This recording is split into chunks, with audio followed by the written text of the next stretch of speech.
Bonjour tout le monde, à chacun. Je m'appelle Samuel, on est membre de l'église d'Étupe avec mon épouse Pauline, et vous me voyez rarement ces derniers temps ou cette dernière année, puisqu'on est en charge d'une implantation d'église à Héricourt. Et à Héricourt, du coup, on a nos cultes le dimanche après-midi à la chapelle de Béthanie, à Desandans. On m'a demandé d'apporter quelques nouvelles, notamment de mon épouse, pour ceux qui sont au courant et qui est malade. Elle a eu ouais, très à l'aise. Hein.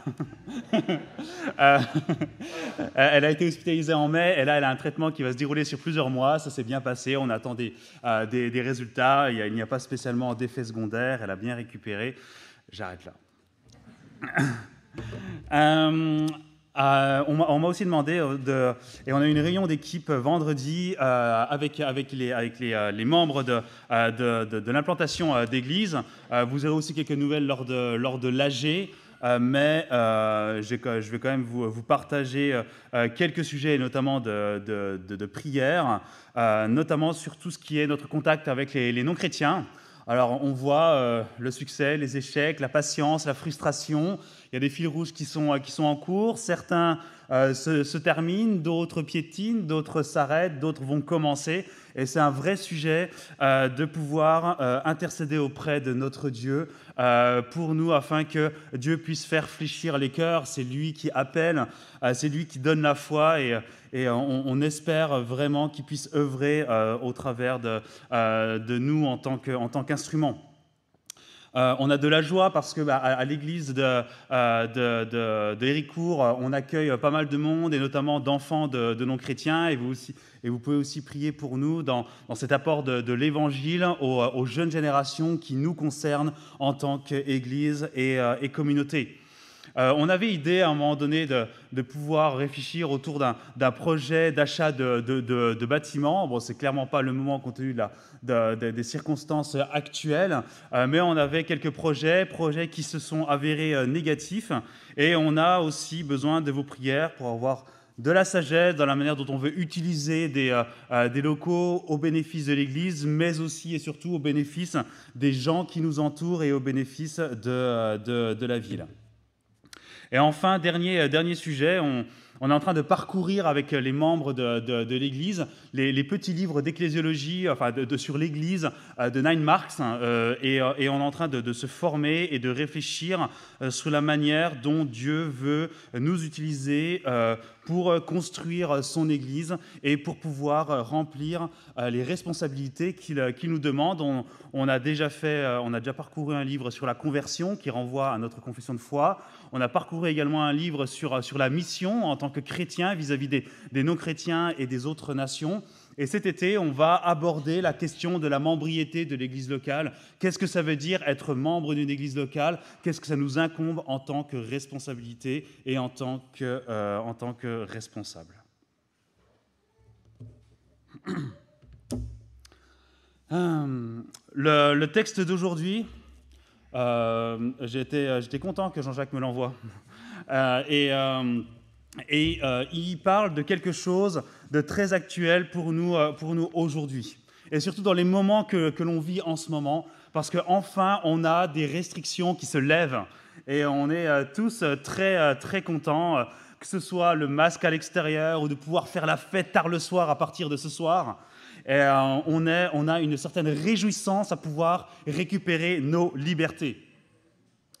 Mais c'est aussi des moments qui nous font réfléchir sur la manière dont on s'est préparé à ces moments, de pouvoir se retrouver, à se préparer, de pouvoir sortir, aller au restaurant ou aller au cinéma, ou peut-être pour vous ces derniers temps, de se préparer pour partir en vacances. Les vacances d'été s'annoncent, et peut-être que vous êtes en train de préparer vos réservations et peut-être même vos valises pour ceux qui partent très tôt. Nos vies sont toujours occupés par des préparatifs pour des jours J. Ces jours J, ça peut être des révisions d'examen, comme en ce moment, ou des attentes de concours, comme en ce moment. Ça peut être des préparations pour le mariage, et il y en a également en ce moment qui se préparent. ça peut être aussi pour plein d'autres choses, diverses et variées. Quoi qu'il en soit, lorsqu'on a des événements particuliers, lorsqu'on a aussi des responsabilités particulières, eh bien, on se prépare pour ces choses. Et dans le texte d'aujourd'hui, Luc parle de cela et met l'accent sur ce leitmotiv au travers du récit et du discours prophétique de Jésus-Christ, le dernier, notamment, grand discours qui est relaté avant son arrestation et sa crucifixion. Est-ce que nous avons, au même titre que nous préparons différents jours J, est-ce que nous préparons nos vies pour les grands événements que nous relate la Bible ? Et on va aborder deux grands événements, un qui s'est passé et un qui va se passer, et voir comment est-ce que la parole de Dieu, voir comment Jésus-Christ parle aux personnes concernées et à nous aujourd'hui. Et je vous invite à prendre Luc, le chapitre 21, à partir du verset 5, et on va le lire ensemble jusqu'à la fin, qui est le verset 38. Comme quelques-uns parlaient des belles pierres et des objets apportés en offrande qui faisaient l'ornement du temple, Jésus dit : « Les jours viendront où, de ce que vous voyez, il ne restera pas pierre sur pierre qu'il ne soit renversé. » Ils lui demandèrent : « Maître, quand donc cela arrivera-t-il et à quel signe connaîtra-t-on que ces choses vont arriver ?» Jésus répondit : « Prenez garde que vous ne soyez séduits, car plusieurs viendront en mon nom, disant : c'est moi et le temps approche, ne les suivez pas. Quand vous entendrez parler de guerre, de soulèvement, ne soyez pas effrayés, car il faut que ces choses arrivent premièrement. Mais ce ne sera pas encore la fin. » Alors il leur dit : « Une nation s'élèvera contre une nation, et un royaume contre un royaume. Il y aura de grands tremblements de terre et en divers lieux des pestes et des famines. Il y aura des phénomènes terribles et de grands signes dans le ciel. Mais avant tout cela, on mettra la main sur vous, et l'on vous persécutera, on vous livrera aux synagogues, on vous jettera en prison, on vous mènera devant des rois et devant des gouverneurs à cause de mon nom. Cela vous arrivera pour que vous serviez de témoignage. Mettez-vous donc dans l'esprit de ne pas préméditer votre défense, car je vous donnerai des paroles et une sagesse telles que vos adversaires ne pourront leur résister ou les contredire. Vous serez livrés même par vos parents, par vos frères, par vos proches et par vos amis, et ils feront mourir plusieurs d'entre vous. Vous serez haïs de tous à cause de mon nom, mais il ne se perdra pas un de vos cheveux. Par votre persévérance, vous sauverez vos âmes. Lorsque vous verrez Jérusalem investie par des armées, sachez que alors que sa désolation est proche, alors que ceux qui seront en Judée fuient dans les montagnes, et que ceux qui seront au milieu de Jérusalem en sortent, et que ceux qui seront dans les champs n'entrent pas dans la ville, car ce seront des jours de vengeance pour l'accomplissement de tout ce qui est écrit. Malheur aux femmes qui seront enceintes et à celles qui allaiteront en ces jours-là, car il y aura une grande détresse dans le pays et de la colère contre ce peuple. Ils tomberont sous le tranchant de l'épée, ils seront emmenés captifs parmi toutes les nations, et Jérusalem sera foulée aux pieds par les nations jusqu'à ce que les temps des nations soient accomplis. Il y aura des signes dans le soleil, dans la lune et dans les étoiles. Et sur la terre, il y aura de l'angoisse chez les nations qui ne sauront que faire au bruit de la mer et des flots. Les hommes rendront l'âme de terreur dans l'attente de ce qui surviendra pour la terre, car les puissances des cieux seront ébranlées.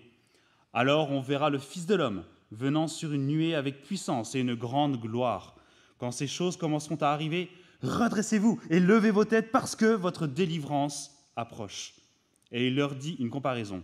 Voyez le figuier et tous les arbres. Dès qu'ils ont poussé, vous savez de vous-même en regardant que déjà l'été est proche. De même, quand vous verrez ces choses arriver, sachez que le royaume de Dieu est proche. Je vous le dis en vérité, cette génération ne passera point que tout cela n'arrive. Le ciel et la terre passeront, mais mes paroles ne passeront point.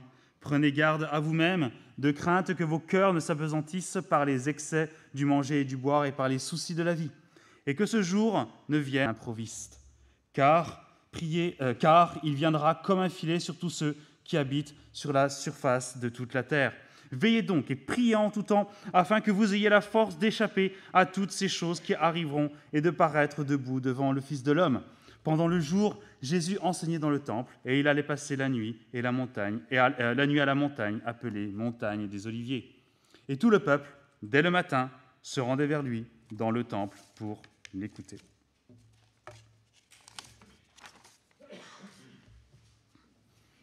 Les premiers versets sont très clairs, c'est une histoire et ils sont devant le temple. Et le temple, ce n'était pas n'importe quel édifice.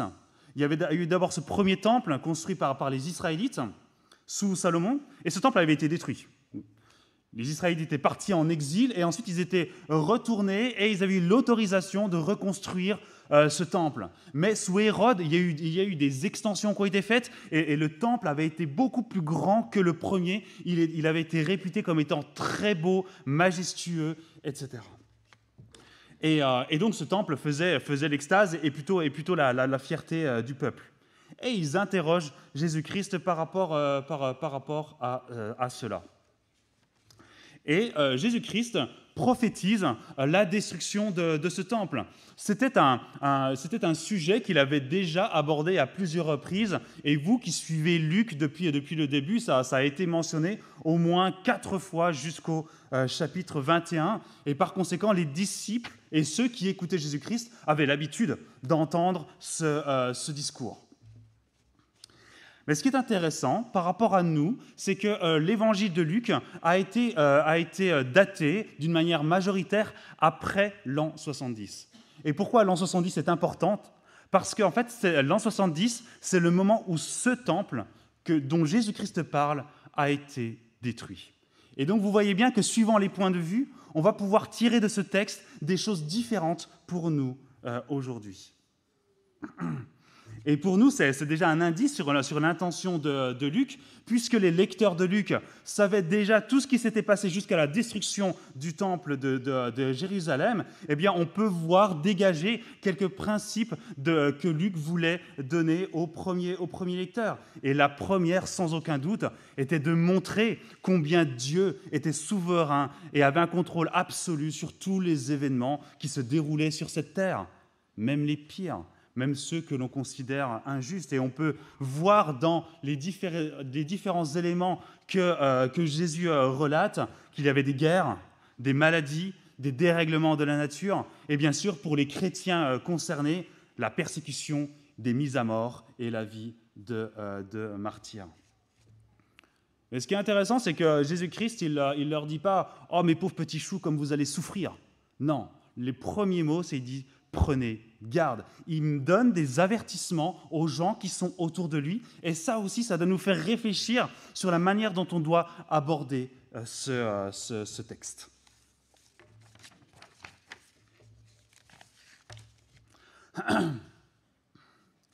Et par rapport à ce temple,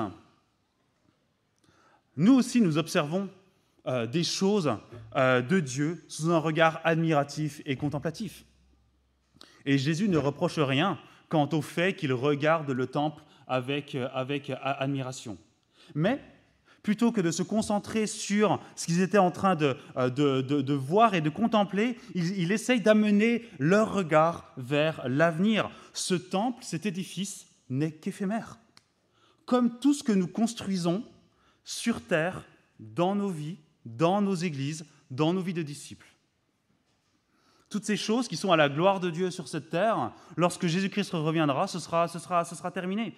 Les choses sur cette terre que nous construisons pour lui, on n'est jamais certain du résultat. Je vais vous parler par exemple des fils rouges et de l'apport de l'Évangile aux non-chrétiens. On n'est jamais certain, nous, en tant que petit être humain et créature, que les gens seront appelés par Jésus-Christ et qu'ils seront convaincus et qu'ils auront cette foi vis-à-vis de Dieu.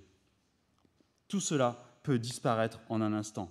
Et en un an, on a été témoin de cette facilité de cette destruction ou de la restriction de ces libertés.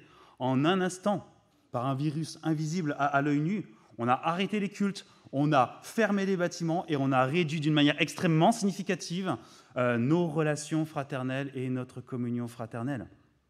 Et Jésus ne blague pas avec cela, il ne plaisante pas, et il dit, mais prenez garde, vous allez voir, en fait, toutes ces choses-là, un jour ce sera terminé, et en fait, ça peut aller beaucoup plus vite que ce que vous croyez. Nous, en tant qu'êtres humains, nous n'avons aucun contrôle là-dessus. Mais là aussi, où Jésus-Christ met une emphase particulière, c'est par rapport à la séduction. Prenez garde que vous ne soyez séduits. La séduction, elle est facile et comme son nom l'indique, elle est séduisante. Et surtout, la séduction, eh bien, elle fait souvent appel à nos émotions, à nos expériences, à nos ressentis. Et si j'ai bien un conseil à vous donner en tant que psychologue, c'est de vous méfier de vos sentiments, de vous méfier de vos ressentis qui viennent de notre corps déchu et qui souvent traduisent des choses qui vont très vite et où parfois notre raison eh bien, ne réfléchit pas dessus. On ne peut pas compter sur la fiabilité de nos sentiments et de nos ressentis. La seule chose sur laquelle on peut se baser, c'est la parole de Dieu, c'est Jésus-Christ ici dans ce texte qui nous dirige et qui conduit notre regard vers les choses importantes et justes de notre vie. Et ces avertissements-là, ils sont en lien avec quelque chose d'important aussi pour nos vies, c'est la question de la persévérance.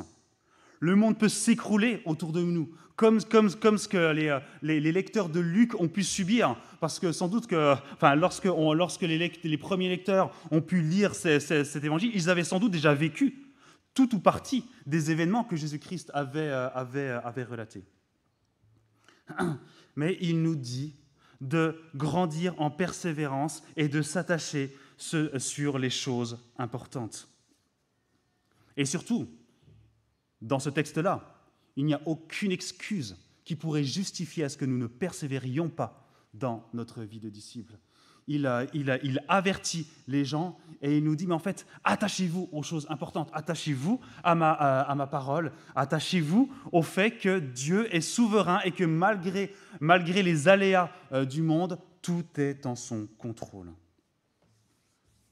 Et ça, c'est aussi une leçon que devaient recevoir les disciples et le peuple lors de la crucifixion de Jésus-Christ. Souvenez-vous de l'état moral des disciples lorsque Jésus-Christ a été crucifié.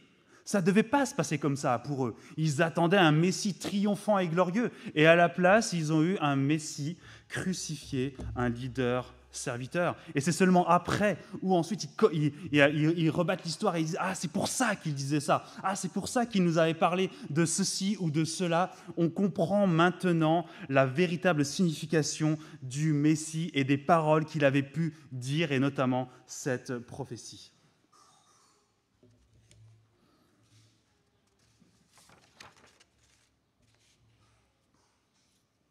Et donc, si nous récapitulons, Luc le rappelle à ses lecteurs combien Dieu a le contrôle sur toute chose. Il nous rappelle à nous combien ce monde est sous le contrôle de Dieu et rien ne lui échappe, malgré nos ressentis, malgré notre vision partielle de créature, et que c'est son plan qui va s'accomplir.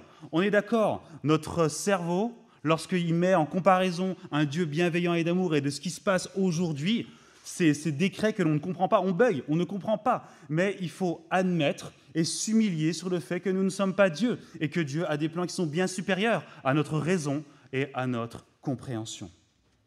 Il nous rappelle les dangers de la séduction et de la peur et de la manière dont on peut être influencé dans ces périodes-là. On n'a jamais eu autant de fake news, de théories du complot, etc. dans cette période d'année parce que ça fait appel aux peurs, parce que ça fait appel à la séduction. Et Dieu nous dit que dans tous ces moments-là, de premièrement se fier à sa parole.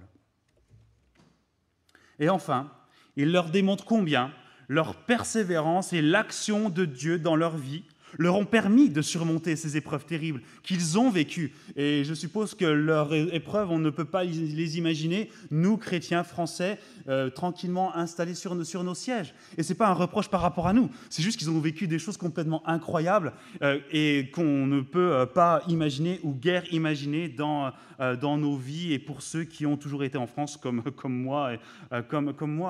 Et c'est intéressant, comme au travers de son texte, eh bien, il y a la question des cheveux qui n'est pas sans rappeler aussi un texte que vous avez lu, notamment dans Luc, à savoir, même chacun de vos cheveux sur chacune de vos têtes sont comptés. Il nous rappelle encore une fois combien Dieu est au-dessus de tout.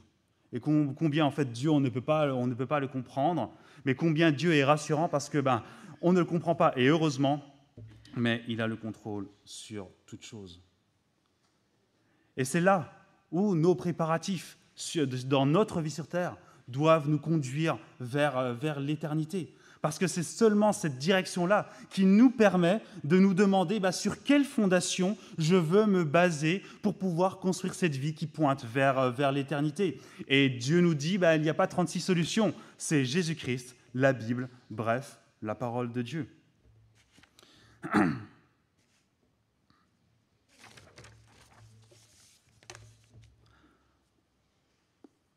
La seconde section reprend au verset 25 sur un sujet qui nous concerne tous, le retour de Jésus-Christ. Non que les autres éléments auraient pu disparaître, et on peut le voir aujourd'hui, il suffit d'allumer la télévision ou de regarder les informations pour voir que rien n'a changé et que ce soit la guerre, la famine ou les problématiques climatiques, ils existent toujours aujourd'hui. Mais le discours change un petit peu pour, encore une fois, pointer notre regard sur des choses un petit peu différentes. Parce que ici, lorsqu'on lit le texte à partir du verset 25, lorsqu'il parle des signes que l'on peut voir au niveau des étoiles, de la lune, du soleil, c'était un discours habituel dans les discours apocalyptiques de l'époque, et on peut voir dans d'autres écrits ces thématiques qui sont utilisées. Il nous fait une comparaison, là, Jésus-Christ. Il nous dit, vous voyez le temple de Jérusalem, je vous fais part de ce qui va se passer sur la terre, des choses matérielles, des choses physiques que vous allez pouvoir vivre. Et il y a des choses sur lesquelles vous devez faire attention parce que ce sont des choses qui vont se dérouler. Mais là, cette fois-ci, Jésus-Christ, là, il nous montre des choses qui vont se passer dans le ciel, des choses qui vont avoir une implication cosmique et qui concernent tout l'univers. Il nous dit, la destruction du temple, ça va être important, mais en fait, ça va être rien comparé à ce qui va se passer lors du retour, lors de son retour. Et il n'y a pas de comparaison à avoir entre ce qui s'est passé et ce qui va se passer. Mais encore une fois, Jésus-Christ, il répond toujours un peu de manière différente. Lui, les questions, il les entend, mais il répond un peu comme il veut. Et on constate que c'est beaucoup moins précis. Et que même dans la parabole du figuier et des arbres fruitiers, il nous montre que l'important, c'est de constater et de ne pas trop calculer. Je suis sûr qu'il doit exister un recensement du nombre de prévisions de fin du monde qui a dû exister, et je suis sûr qu'il a dû en avoir un sacré paquet, et force est de constater que nous sommes encore ici.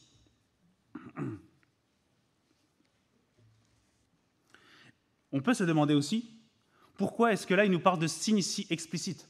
Alors que, je ne sais pas si ça fait écho chez vous, qu'il y a des textes comme 2 Pierre 3, où en fait, il va arriver soudainement comme un voleur, sans crier gare, etc. Et ça, c'est intéressant parce que c'est la question des signes dans la Bible. Et s'il y a bien un point commun dans la plupart des signes dans la Bible, c'est que la majorité de l'humanité en a strictement rien à faire. Regardez par exemple Noé avec cette arche qu'il construit au milieu de la terre. On verrait ça là juste à côté, on dirait mais le mec c'est un chelou, qu'est-ce qu'il est en train de faire? Et pourtant il était là en train de construire, sans doute en train d'expliquer. Et pourtant en résultat, la quasi-totalité de l'humanité a été détruite à ce moment-là.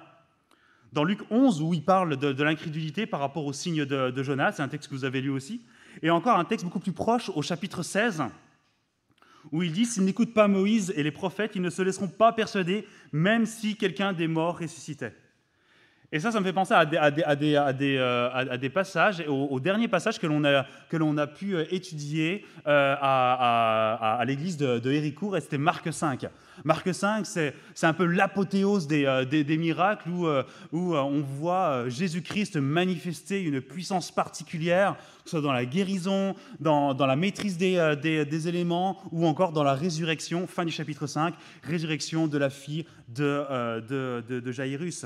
Mais dans tous ces moments-là, on voit bien que parmi tous les gens qu'il y avait autour de lui, la majorité venait parce que c'était la rockstar de l'époque et que c'était quand même intéressant de voir des trucs super sympas, qu'il y en avait qui voulaient essayer de le faire mourir et de le faire chuter, et qu'il y en avait certains qui le trouvaient complètement taré, notamment sa famille. Et on voit bien que malgré les signes extraordinaires qu'il faisait, la majorité des gens restaient un petit peu dans l'incompréhension, ils ne comprenaient pas ce qu'il se passait, malgré les éléments explicites qu'il pouvait dire.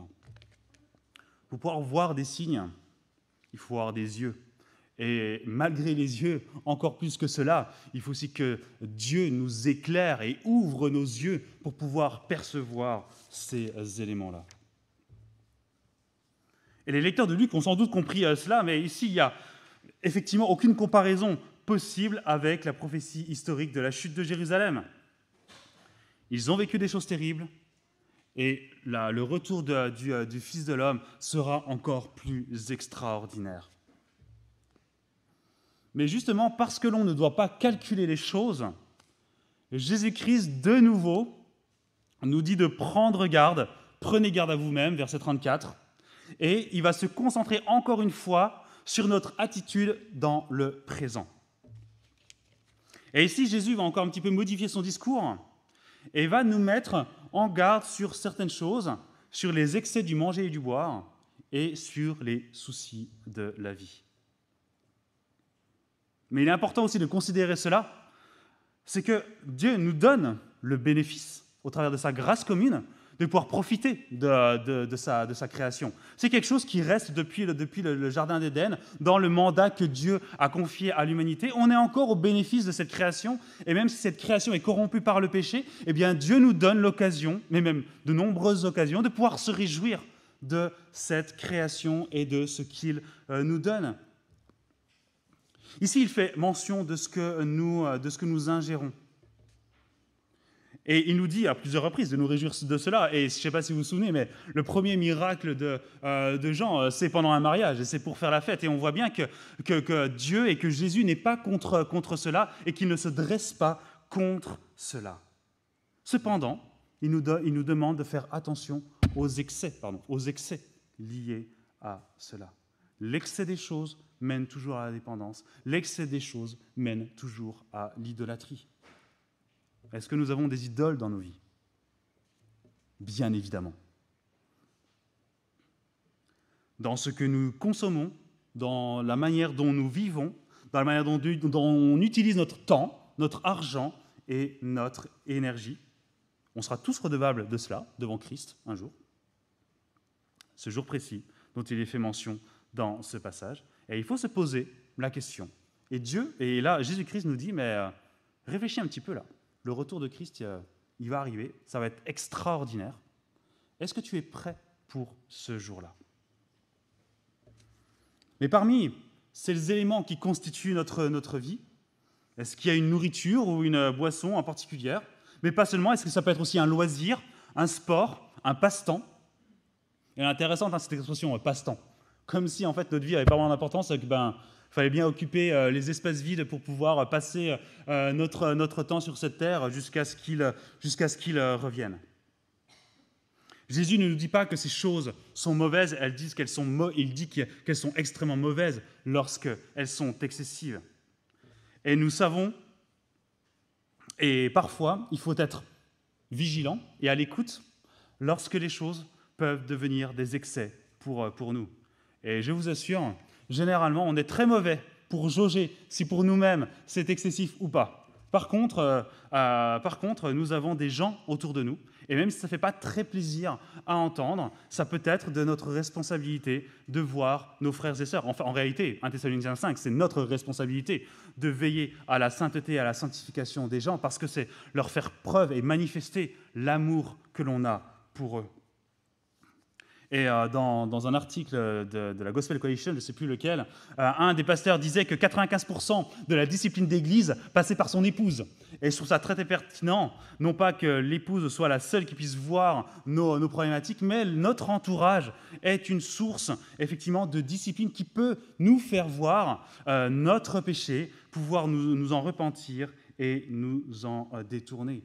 Soyons vigilants, car ce sont des choses qui apesantissent notre cœur, ce sont des choses qui ramollissent notre cœur et qui peuvent détourner nos désirs et nos envies et qui peuvent être en opposition vis-à-vis de notre vie de disciple.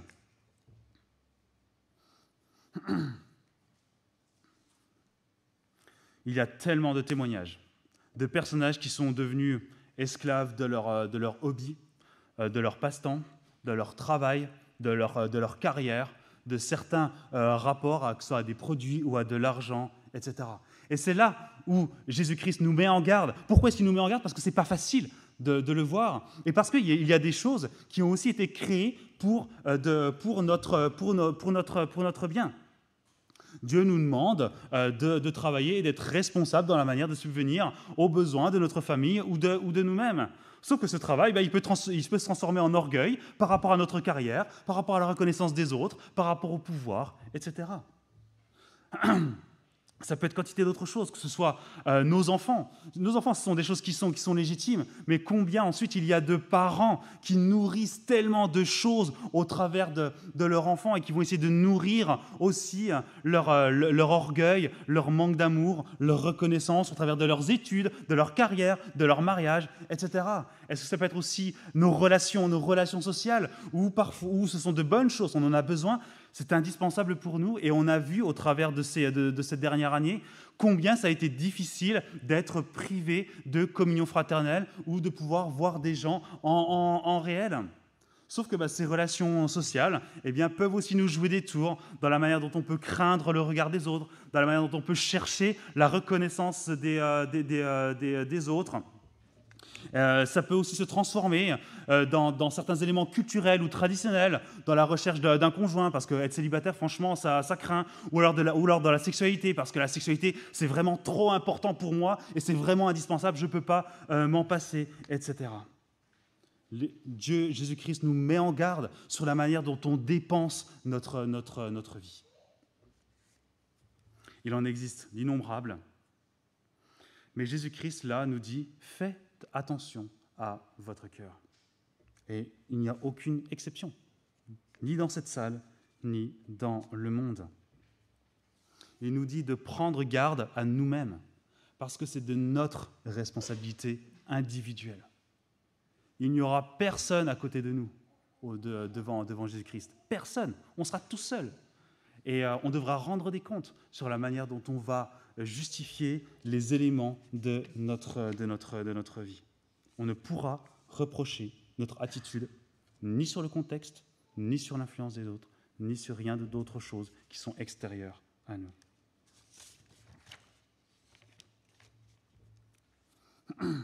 Mais Jésus, là, nous enseigne aussi, par sa parole ici, et il le fait à de multiples reprises en actes et aussi dans les évangiles, que la prière vous donnera une force particulière pour pouvoir persévérer. Que cette relation de dépendance par rapport au Père, que cette reconnaissance de notre impuissance de pouvoir nous dégager de notre péché, et de cette repentance de notre orgueil, tout cela va nous permettre de persévérer. Et c'est ce qu'il nous dit. Alors nous paraîtrons debout devant le Fils de l'homme. On ne pourra pas dire devant Jésus-Christ que nos vies ont été exemptes de péché. Mais on pourra redresser la tête, verset 28, et on pourra savourer et profiter de notre délivrance finale et paraître debout devant lui au verset 36. Parce que nous aurons cette conscience libre et cette intégrité de se dire que j'ai vécu avec cette intention de consacrer et de vouer ma vie à Jésus-Christ. Cette vie sur terre, c'est un fragment microscopique de notre éternité avec lui. Mais est-ce que parfois, est-ce que souvent, nous ne nous concentrons pas sur ce fragment microscopique en nous disant que ça, c'est beaucoup plus important que toute l'éternité auprès du Père? Est-ce que vous pensez ça pendant cette prédication et après avoir lu ce texte? Non, sans doute pas, on est tous d'accord par rapport à ça, maintenant. Mais d'ici une demi-heure, lorsqu'on commencera à discuter avec nos amis et à échanger. D'ici 1 heure ou 2 heures, lorsqu'on commencera à faire chauffer le barbecue pour pouvoir se réjouir ensemble. D'ici une journée, lorsque le travail aura repris et qu'on sera de nouveau dans notre quotidien. Dans quelques semaines, lorsqu'on pourra peut-être profiter de quelques semaines de vacances. Est-ce que nous penserons encore au retour de Christ? Est-ce que nous penserons encore à la manière dont Jésus-Christ nous met en garde et dans les préparatifs qui doivent poindre vers l'éternité? Nos préparatifs dans cette vie sur terre ne doivent pas attendre. Notre cœur doit être prêt et en garde pour le retour de Jésus-Christ. il pourrait revenir à cet instant. Dieu nous demandera des comptes sur cette vie sur terre, et notamment parce qu'il nous donne tout ce dont on a besoin pour se redresser et être debout devant lui. Qu'en tant qu'Église et communauté, nous puissions faire vivre cette perspective vers l'éternité par la méditation de la parole, par nos prières et cette dépendance vis-à-vis de notre Père céleste. Et un regard biblique, encore une fois, sur la manière dont nous dépensons notre vie, notre temps et notre énergie. Amen.